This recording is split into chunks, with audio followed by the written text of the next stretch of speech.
Sorry, somebody came to the door and I had to stop making a video. So anyway, during that first part of schooling, there's Boy Scouts, Girl Scouts, religious groups, and youth activities. And then there's a lot of sports. And the sports are not just sports, they're competitive sports, which I think sports should be for the joy of it, not for the competing who's better than who thing. But maybe that's the woman in me, I don't know. But if you're not doing it for fun, and it becomes too competitive, that's when things need to change a little. So anyway, you go through elementary and high school, and sometimes for some people that costs money currently.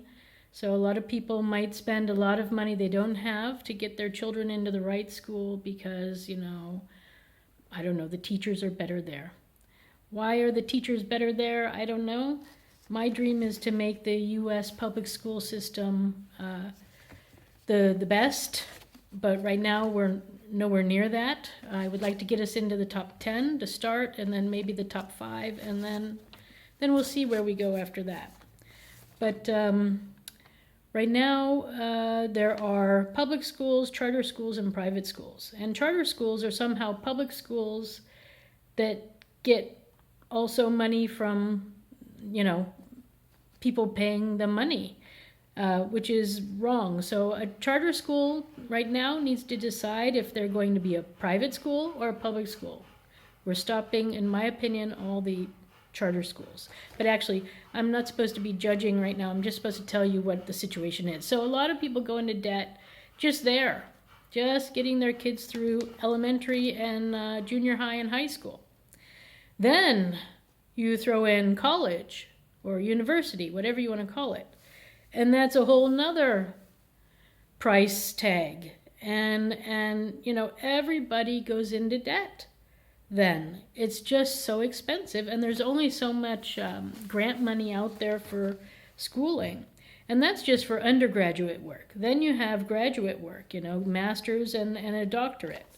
So by the end, you're so in debt, it's crazy. And then you start a job, and your first job is low paying.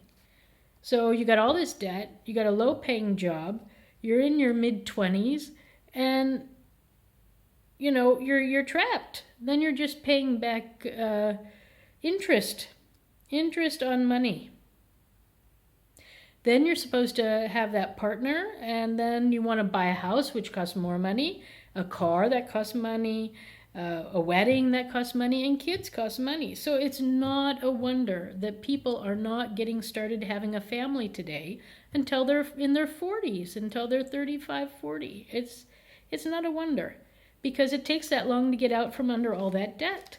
So I don't know who came up with this concept, but you kids, I don't blame you for being frustrated, because it's a setup for a bad start in life, especially when you know that children in other countries, in other places, like here in Switzerland, they start out with no debt. Their school is free. They go to university when they've done the right steps, they can get there, Otherwise, you go then to, there's another route, the apprenticeship program, where you get some training, on-the-job training, and you go to school at the same time. And by the time you're done with your apprenticeship, you have money in the bank because you've been earning a lot of money, plus because you've been working, and you're living at home, so you don't have any real expenses. So you turn 18 and, you're a happy camper.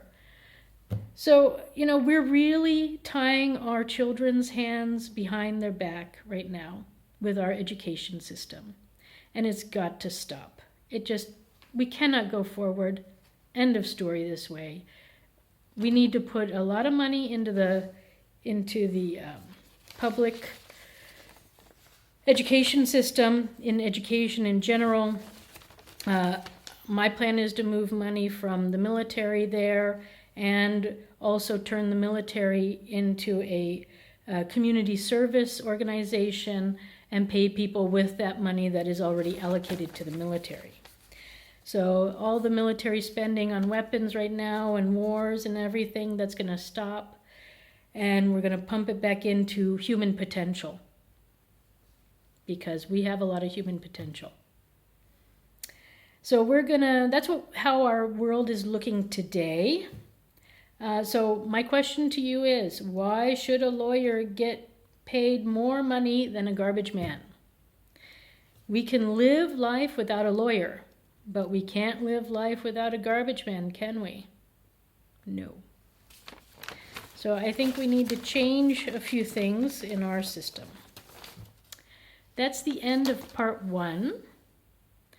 The second part of part 1, I should say, because this is the extension. I guess we're going to have many parts today. So I already know of 4. So we're moving into some pretty extensive parts. All right. So I'll see you in the next video. Bye.